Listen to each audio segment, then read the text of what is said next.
সাংবাদিক শওকত আলী সাগরের কাছে আসবো।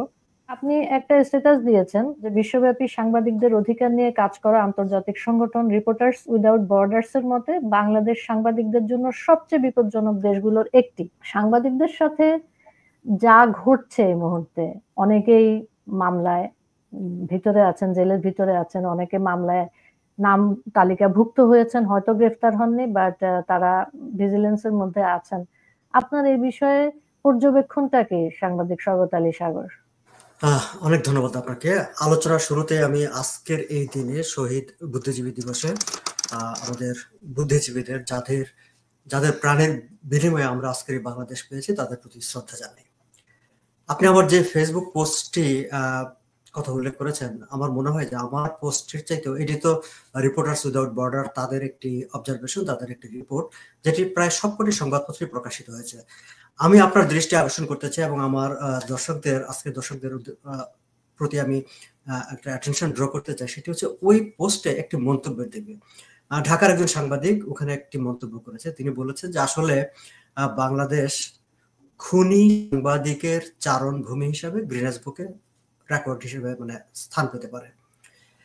আমার কাছে মনে হয়েছে যে এটি হচ্ছে খুবই গুরুত্বপূর্ণ এবং এই যে কমেন্টটি, সেই কমেন্টটি হচ্ছে আসলে এখনকার বাংলাদেশের সাংবাদিকতা বলি, সংবাদপত্র বলি, কিংবা আমাদের যে কথা বলার অধিকার, মত প্রকাশের স্বাধীনতা, আমরা যেভাবে ব্যাখ্যা করি না কেন তার একটি বাস্তব চিত্র হচ্ছে এটি। বাংলাদেশে এখন সত্যি এটি ওই সাংবাদিক হয়তো মক করেছে, কিন্তু এটি হচ্ছে রিয়েলিটি যে আমরা বাংলাদেশের পুরো সাংবাদিক সমাজকে খুনি বানিয়ে দিয়েছি। পৃথিবীর আর কোনো দেশে আপনি এত সাংবাদিকের বিরুদ্ধে একই সময়ে খুনের মামলা পাবেন না। এবং এই যে এত সাংবাদিকের সঙ্গে নামে একই সঙ্গে খুনের মামলা, এই মামলাগুলোর ভ্যালিডিটি আছে নাই সেই বিষয়টি ব্যারিস্টার তানিয়া আমি খুব ভালো বলতে পারবেন, তিনি আইনের লোক। কিন্তু আমি শুধু এর সঙ্গে আজকে আমরা যেই দিনটিকে উদযাপন করছি, যে দিনটি নিয়ে আলোচনা করছি তার সঙ্গে একটু মিলাতে চাই। দেখেন, 1971 সালে আমরা আজকে শহীদ বুদ্ধিজীবী দিবস পালন করছি। 1971 সালে আমাদের জাতির শ্রেষ্ঠ সন্তানদেরকে ধরে ধরে তালিকা করে মেরে ফেলা হয়েছে। দে আর গন। কিন্তু এবার আমরা কিন্তু তাদেরকে আসলে হয়তো মেরে ফেলার মতো পরিস্থিতি তৈরি হয়নি, কিন্তু আমরা ভিন্নভাবে তাদেরকে মেরে ফেলেছি। আমরা তাদের যে কথা বলার, একজন সাংবাদিকের কাজকে, যে সাংবাদিক সমাজে যা ঘটবে, অন্যায় ঘটবে, ন্যায় ঘটবে, যাই কিছু ঘটবে সেটি তিনি তুলে ধরবেন। তিনি যাতে সেটি তুলে ধরতে না পারে, তার যে সক্ষমতা, সেই সক্ষমতাটাকে আমরা খুন করেছি কিভাবে? তাদের নামে খুনের মামলা দিয়ে। ফলে আমি কিন্তু একটু রিলেট করতে চাই যে 1971 সালের বুদ্ধিজীবী হত্যার সঙ্গে এই 2024 এসে সাংবাদিকদের নামে ঢালাও যে গণহত্যা মামলা বা হত্যা মামলা যেভাবে বলি না কেন, যে দায়ের করা হয়েছে সেটি সেভাবে করা হয়েছে। এখন আপনি দেখেন, মানে আমি আরেকটি, আমার সঙ্গে কালকে কথা হচ্ছিল আমাদের একজন, আমার ইউনিভার্সিটির অগ্রজ ইকবাল করিম হাসন, তিনি একজন লেখক, মূলত চলচ্চিত্র নিয়ে লেখেন কিন্তু লেখক।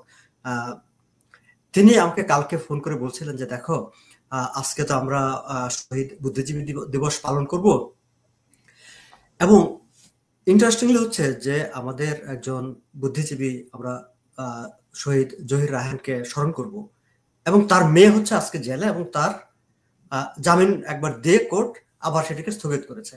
এবং তাকে কেন জেলে আটকে রাখা হয়েছে? হত্যা চেষ্টা মামলায়। এখন শমীক আসারকে হত্যা করার চেষ্টা করতে গিয়েছিলেন? তিনি কি অস্ত্র হাতে কোথাও বা মারামারি করতে গিয়েছিলেন? তিনি কি রাস্তায় গিয়ে কাউকে, মানে কারো গায়ে হাত তুলেছেন? তুলেননি। কিন্তু তিনি জেলে আছেন, তার জামিন হচ্ছে, আবার সেটিকে স্থগিত করে দেওয়া হচ্ছে, এবং আমরা শহীদ বুদ্ধিজীবী দিবস পালন করছি।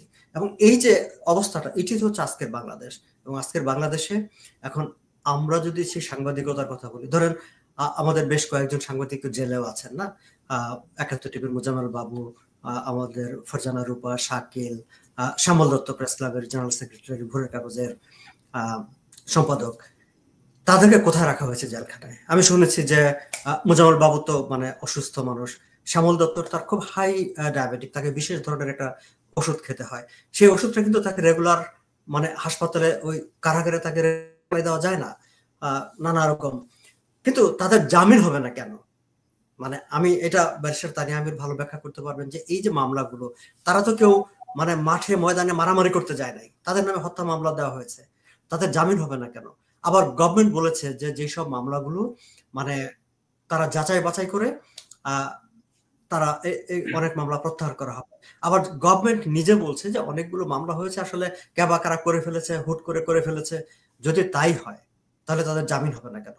এবং ইন্টারেস্টিংলি দেখেন যে তাদের জামিন যে আমরা চাইবো তাদেরকে, আমি আমি তো তাদের মুক্তি চাই।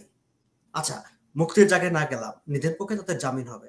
সেই যে জামিন যে আমরা চাইবো, সে চাওয়ার মতো একটা পরিবেশ কিন্তু নেই। আপনি দেখেন ঢাকার কোনো সাংবাদিকদের যেসব প্ল্যাটফর্ম আছে, আমরা যদি সংবাদপত্র মালিকদের সমিতি বলি, নোয়াব বলি, কিংবা এডিটর্সদের যে ফোরাম আছে সেটা বলি, সাংবাদিক ইউনিয়ন বলি, ঢাকা রিপোর্টার্স ইউনিটি বলি, যে এতগুলো সংগঠন আছে, কোথাও কেউ কিন্তু বলছে না যে ওয়েল তুমি ওদেরকে ট্রাই করবে, ওদের বিচার হবে, যদি প্রমাণিত হয় তাদের শাস্তি হবে, কিন্তু ফর নাও তাদেরকে বেল দাও। এবং এর মধ্যে দুইজন খুবই গুরুতর অসুস্থ, তাদের ট্রিটমেন্টের ব্যবস্থা করো নাই। তো ফলে এই যে জায়গাটা, সেই জায়গাটাকে আমি আবার ৭১-এর এই শহীদ বুদ্ধিজীবী দিবসের সঙ্গে আমি রিলেট করতে চাই এইভাবে, যে সেই সময় বেছে বেছে তালিকা করে আমাদের বুদ্ধিজীবীদেরকে মেরে ফেলা হয়েছিল যেন একটি স্বাধীন বাংলাদেশ, মানে একটা মুক্ত চিন্তার এখানে যেন সে প্র্যাকটিসটা না হয়, বুদ্ধিবৃত্তিক কাজগুলো না হয়, একটা সরকারকে সবাই মিলে একটা বুদ্ধিবৃত্তিক জায়গায় নিয়ে যাবে, সেই কাজটি যাতে না হয়, সেই সেই বিবেচনা থেকেই তো। এবং এখন এসে ঠিক একইভাবে যারা আমাদের মুক্তিযুদ্ধের কথা বলবে, যারা ১৯৭১ সালের ইতিহাস নিয়ে কথা বলবে, যাতে তারা সেই কথাগুলো বলতে না পারে, সেই জন্য একেবারে ঢালাও ভাবে মানে প্রায় ১৫০ মতো সাংবাদিককে খুনের মামলার আসামি বানিয়ে তাদেরকে খুনি বানিয়ে দিয়ে মুখ বন্ধ করে করে রাখা। এই তো হচ্ছে অবস্থা। আমি এই পর্বে এই জায়গাটায় শেষ করতে চাই। লোচন, আপনি আমি হয়তো আবার কথা বলতে পারবো। না, শওকত আলী সাগর, আমার একটা প্রশ্ন আছে। এই যে চলমান পরিস্থিতি, আপনি বলছেন, আমি বলছি, বা আমরা সবাই বলছি যে সাংবাদিকদের এই অবস্থা, শহীদ বুদ্ধিজীবী সন্তানদের এই অবস্থা, হত্যা মামলা দেওয়া হচ্ছে, হত্যা চেষ্টা মামলা দেওয়া হচ্ছে, এ থেকে উত্তরণের কি কোনো সুযোগ আছে? আমাদের কি করণীয়? আমরা যারা অ্যাক্টিভিস্ট, আমরা যারা মানবাধিকারের কথা বলি, সেই পয়েন্ট অফ ভিউ থেকে আমাদের করণীয় কি? শুধু কি সমস্যার দিকে আমরা পয়েন্ট আউট করব, না সমস্যার সমাধানের কোনো রকমের পথ আমরা বাতলে দিব? এখন একটা বিষয় হলো কি, আমরা বুঝি যে দেখেন, আমরা এখন যেহেতু ডিসেম্বর মাস ধরে আমরা এই মুহূর্তে তো আমরা ডিসেম্বর মাস নিয়ে ভাবছি, আমরা বিজয় দিবসটাকে আমাদের মুক্তিযুদ্ধই তো এখন হুমকির মুখে, সেটিকেই তো মুছে ফেলার একটা রিসেট বাটন বলি বা যেভাবে বলি, আমরা এই জায়গাটায় তো এই মুহূর্তে লড়াই করছি যে আমাদের অস্তিত্ব মুক্তিযুদ্ধটাকে টিকিয়ে রাখা। এবং সেটি হচ্ছে, যেমন আপনি প্রায় প্রতিদিনই আপনি একটা অনলাইনে প্রোগ্রাম করছেন, আমি মুক্তিযোদ্ধাদের সঙ্গে কথা বলার চেষ্টা করছি, আমাদের অনেকেই চেষ্টা করছে। আমি টরন্টোতে কথা বলি, টরন্টোতে অন্য যে কোনো সময়ের চেয়ে এবার অনেক বেশি রকম মুক্তিযুদ্ধ নিয়ে, বিজয় দিবস নিয়ে প্রোগ্রাম হচ্ছে, নানা রকম হচ্ছে। এর বাইরে অবশ্যই আমাদেরকে এই যে আমরা বাংলাদেশের ভিতরে থেকে অনেকে এখন কথা বলতে পারে না। আমরা আগে শুনতাম যে কথা বলা যায় না, এখন শুনি যে ভাই কথা বলা তো দূরের কথা, আভাস ইঙ্গিতেও কিছু বলা যায় না। এই যে বলা যায় না, তাহলে কারা বলতে পারবে বা কেন বলতে পারবে না? এবং এই জায়গাটায় আমি আরেকটি বিষয় বলি যে আমাদের একটি রাজনৈতিক দল, আওয়ামী লীগ ক্ষমতায় ছিল, রাজনৈতিক আলোচনা হিসাবে এটাকে নিবেন না, কিন্তু আমি এই অংশটুকু একটু শেয়ার করতে চাই যে আওয়ামী লীগ ক্ষমতায় ছিল, এখন আওয়ামী লীগ নাই। কিন্তু আমরা আওয়ামী লীগ এখন ক্ষমতা নাই বলে কি আওয়ামী লীগ হারিয়ে যাবে? আওয়ামী লীগ কি কোথাও দাঁড়াবে না? কিভাবে দাঁড়াবে? আওয়ামী লীগের হয়ে কথা বলার মতো কেউ কি থাকবে না? সবাইকে শুধু তাকিয়ে থাকবে যে ঠিক আছে শেখ হাসিনা কোনো এক সময় বলে দিবেন যে অমুক কথা বলবে, তারপরে কথা বলবে, এর বাইরে আর কেউ কথা বলবে না? এটা যদি একটা অর্গানাইজেশন হয়, একটা যদি দল হয়, একটা সংগঠন হয়, সংগঠনের একটা কাঠামো থাকবে না? কেউ একজন তো, আমরা যদি বিগত সময়ে বিএনপি যখন ক্ষমতাচ্যুত হয়েছে, আমরা দেখেছি তো যে বিএনপির কেউ না কেউ, মানে হয়তো জনসভায় আসেনি, কিন্তু ভিডিও করে তাদের বক্তব্য, কেউ রিজভী আহমেদ, সালাউদ্দিন, বিভিন্ন জন বিভিন্ন সময় বক্তব্য দিয়েছে। এখন এইভাবে কথা বলার মতো যে একটা আমরা আছি, আমরা চলে যাইনি, এমন একটা অবস্থা কেন থাকবে না? সেটি হচ্ছে রাজনৈতিক জায়গায়, সেই দায়িত্ব, সেই বিবেচনাটা নিশ্চয়ই রাজনৈতিক দল করবেন। কিন্তু আমরা যারা বাইরে, আমাদের কাজ কি? আমরা এটুকুই তো করতে পারি, আমরা কথা বলতে পারি, এবং আমরা কিন্তু কথা বলছি। আপনি সেদিন ডক্টর রায়হান আপনার ইউরোপে, মানে জাতিসংঘের একটা ফোরামে গিয়ে তিনি একটা প্রেজেন্টেশন দিয়ে আসলেন, কথা বলে আসলেন।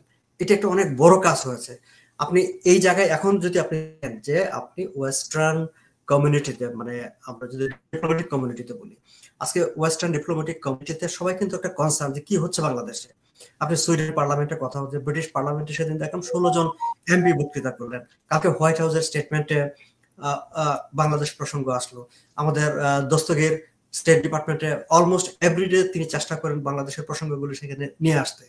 তো নানা জায়গায় এই এই এই প্রবল এই যে এই প্র্যাকটিসটা, এই চেষ্টাগুলো আমাদের চালিয়ে যেতে হবে। আমাদের কথা বলতে হবে যে বাংলাদেশে কি হচ্ছে, আমরা যারা বাইরে থেকে, আমাদেরকে অবশ্যই কথা বলতে হবে, ভিতর থেকেও কথা বলার চেষ্টা করতে হবে। এবং এই কথা বলতে বলতে সরকারের উপর চাপটা তৈরি হবে। আপনি দেখেন, মানে পরিবেশ কিন্তু এক মাস আগে যা ছিল, এক মাস থেকে এখন কিন্তু অনেকটা অনেকটা চেঞ্জ হয়েছে কিন্তু। আমি আমার বন্ধুদের অনেকে জানি যারা মানে আওয়ামী লীগের রাজনীতি করতেন, আগস্টের পরে যারা পালিয়ে গিয়েছিলেন, তাদের অনেকেই এখন এলাকায় ফিরে গেছেন বলে বলছেন, বাড়িতেও কেউ কেউ ফিরে গেছেন বলে বলছেন। এই যে অবস্থাটা তৈরি হয়েছে, সেটি তৈরি হয়েছে কিন্তু লোচন, আপনারা বাইরে থেকে কথা বলছেন, রায়হান, তানিয়া, আমিররা বাইরে থেকে কথা বলছেন, নানা জায়গা থেকে বাইরে থেকে কথা বলছেন, ওয়েস্টার্ন কমিউনিটি একটা চাপ তৈরি করেছে, সেই চাপ থেকে হচ্ছে। এবং এই চাপটা আরো বাড়াতে হবে আমি মনে করি, এবং এটা একটা কন্টিনিউয়াস আমাদের এই চাপের মধ্যে রাখতে হবে বাংলাদেশকে। ধন্যবাদ স্বাগত সাগর। রায়হান, ডক্টর রায়হান, আমি আপনার সাথে আলাপ আমি করতে কি যাচ্ছি। একটু যুক্ত করতে পারি অবশ্যই স্বগত ভাইয়ের অবশ্যই কথায়? অবশ্যই অবশ্যই অবশ্যই, প্লিজ। স্বগত ভাই খুব ইম্পর্টেন্ট একটা কথা বললেন যে বাংলাদেশে যা হচ্ছে সেগুলো বহির্বিশ্বে কিভাবে রিপোর্টেড হচ্ছে কি হচ্ছে না। উনি স্বগত ভাই মেনশন করলেন রিপোর্টার্স উইদাউট বর্ডার্স এর ওদের স্টেটমেন্টটা। আনফরচুনেটলি যেটা হয়েছে আপনার এই পর্যন্ত গত ৪ মাসে সাংবাদিকদের যে সিচুয়েশনটা আমাদের মানে মত প্রকাশের স্বাধীনতার উপরে যে আক্রমণগুলো হচ্ছে সেগুলোর উপরে মানে বিবৃতি আন্তর্জাতিক বিভিন্ন সংগঠনের পক্ষ থেকে খুবই কম। এটা একটা খুব ইন্টারেস্টিং ফেনোমেনা। এখন কেন কম? একটা কারণ হচ্ছে যে আপনি বাংলাদেশ থেকে যে খবরগুলো হবে রিপোর্টেড হবে সেটাই কিন্তু আপনার ইন্টারন্যাশনাল এরিনাতে যাচ্ছে না। আবার যেগুলো যাচ্ছে, যেগুলো আমাদের মতো অ্যাক্টিভিস্টরা বিভিন্ন জায়গায় বলছেন, সেগুলো একটা লেভেলের পরে এক ধরনের আমরা we are facing A ceiling. এরপরে সেটা আপনার সেই লেভেলে ইমপ্যাক্ট তৈরি করতে পারছে না। কেন হচ্ছে না এরকম? একটা কারণেই হচ্ছে না। আপনারা যদি দেখবেন খুব কনসিস্টেন্টলি এখনকার গভর্নমেন্ট তারা কিন্তু কনসিস্টেন্টলি বলে আসছে যে যত সমালোচনা, যত মানবাধিকার লঙ্ঘনের যত ক্লেইম আমরা করছি বা যতগুলো কনসার্ন রেজ করছি এগুলো নাকি সবই ডিসইনফরমেশন। ঢালাওভাবে সবই নাকি ডিসইনফরমেশন। আমরা নাকি অপপ্রচার করছি।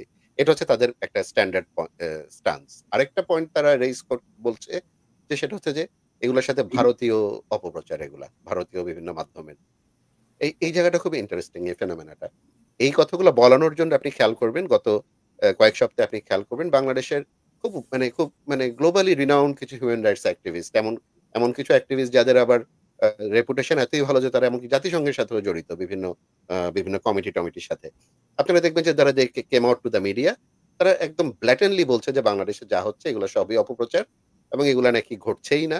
একজন তো সেদিন দেখলাম তৃতীয় মাত্রায় যায় বলছেন যে বাংলাদেশে নাকি কখনোই কোনো আ সংখ্যালঘু সম্প্রদায়ের উপর নাকি কখনোই কোনো আক্রমণ হয় নাই। এগুলা নাকি সবই মানে অ্যা এগুলা ফলস ক্লেইম। আমি খুব অবাক হলাম। কিন্তু এই প্যাটার্নটা আপনি দেখবেন। এখন আমি যাদের কথা বললাম বাংলাদেশের ভেতর থেকে যে আমাদের সো কল্ড নাগরিক সমাজ যারা ইন্টারন্যাশনালি কানেক্টেড তারা কিন্তু বেশ ভালো কানেক্টেড। তারা তাদের সেই কানেকশন গুলাকে দে আর অ্যাকচুয়ালি অ্যাবিউজিং ইট। অ্যাবিউজ করছে ২ টা কারণে। তবে মানে অ্যাবিউজ করছে একভাবে যেটা হচ্ছে যে মানে তারা তাদের যে অন্যান্য অর্গানাইজেশনের কলিগ যারা আছে তাদেরকে তারা মিস ইনফর্ম করছে। আবার আরেকটা হচ্ছে আপনি যদি দেখেন doctor Yunus till this day মানে despite him being the chief adviser উনিও কিন্তু এখনো ওনার জন্য কাজ করে এরকম পিআর কোম্পানিকে উনি নিয়োগ করে রেখেছেন। Which is very unprecedented. একটা সরকারের উনি প্রধান অবস্থায় উনি দেখা যাচ্ছে যে উনি পিআর কোম্পানি পাশাপাশি উনার হয়ে কাজ করছে। এবং এটা তো আর প্রমাণ করার ব্যাপার না।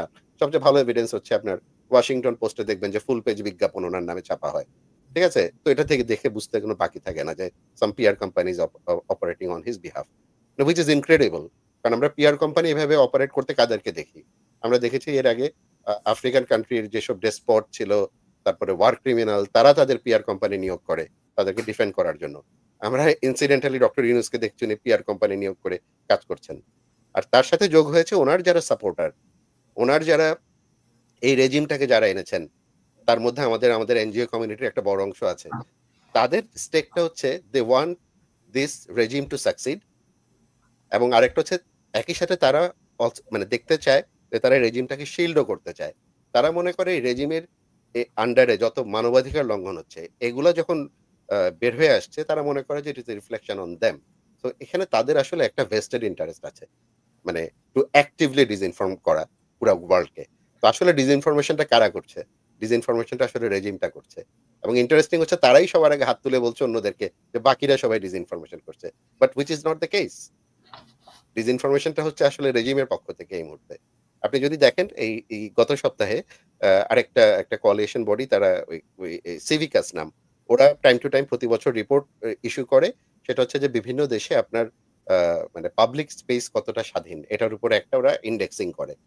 ওরা গত বছর একটা ইন্ডেক্সিং করলো। সেই ইন্ডেক্সিংটাও ভেরি রিডিকুলাস।